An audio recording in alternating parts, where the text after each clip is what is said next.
কক্সবাজারবাসী দীর্ঘদিন ধরে সুচিকিৎসার অভাবে আছি এবং এই দাবিটা অনেকবার ওঠার পরও আসলে এর যথাযথ ব্যবস্থা হচ্ছিল না। কক্সবাজারে আপনারা জানেন বার্ন ইউনিট নেই এখানে, যেহেতু ঘনবসতি এবং পাশাপাশি রোহিঙ্গা ক্যাম্পের মতো একটা গুরুত্বপূর্ণ অঞ্চলে প্রায় সময় অগ্নিকাণ্ড ঘটে। এই ইস্যুগুলো আসলে আমাদেরকে বার্ন ইউনিটের কথা বারবার স্মরণ করিয়ে দেয়, কিন্তু বার্ন ইউনিট নিয়ে আওয়াজ তোলা হলেও আসলে যথাযথ ব্যবস্থা নেওয়া হয় নাই। আমাদের কয়েকদিন আগেই জানেন যে কলাতলিতে একটা অগ্নিদ্বন্দ্বের ঘটনা ঘটার পরপর আমাদের যে মাননীয় বর্তমান সংসদ সদস্য তিনি বর্তমান সরকার প্রধানমন্ত্রী তারেক রহমানের কাছে জানিয়েছিলেন, বিষয়টা আমরা জানি, কিন্তু আমরা এর যথাযথ ব্যবস্থা বা পরবর্তী আপডেট সম্পর্কে জানি না। কক্সবাজারে একটা বার্ন ইউনিট না থাকার কারণে আমরা সবাই কিন্তু একটা রিস্কের মধ্যে জীবনযাপন করতেছি। পাশাপাশি কক্সবাজার সদর হাসপাতালে বেডের সংখ্যা কম, এটা নিয়েও একরকম আমরা হ্যাসেলে জীবনযাপন করতেছি।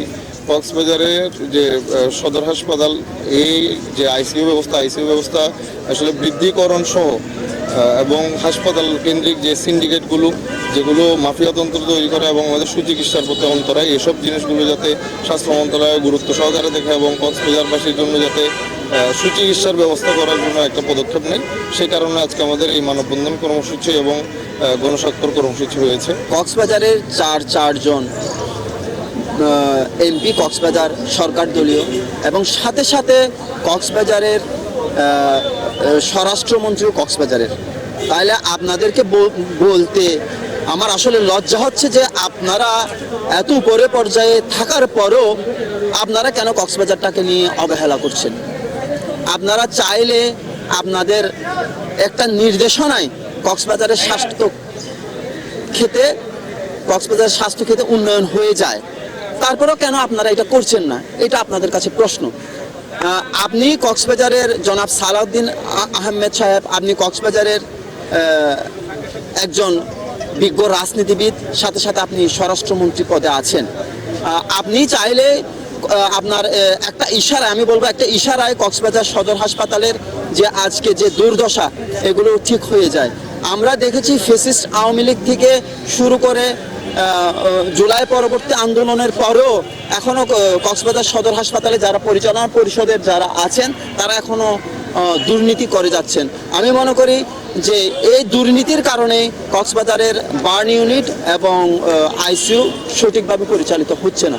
আপনারা দেখেছেন এখানে কক্সবাজারে যে ঘনবসতি এবং একের পর এক অপরিকল্পিতভাবে গড়ে ওঠা যে পর্যটন হাব, আমরা যেটাকে বলছি হোটেল মোটেল এবং কটেজ জোন, সেখানে কোনো নির্দিষ্ট দূরত্বের কোনো পরিকল্পনা নাই এবং আমাদের যে পৌরসভা থেকে শুরু করে বিভিন্ন উপজেলায় যে বসতিগুলো গড়ে উঠেছে, আমরা মনে করছি কোক প্রতিষ্ঠার আগে থেকেই একটি অপরিকল্পিতভাবে কক্সবাজার এই নগরীটা গড়ে উঠেছে।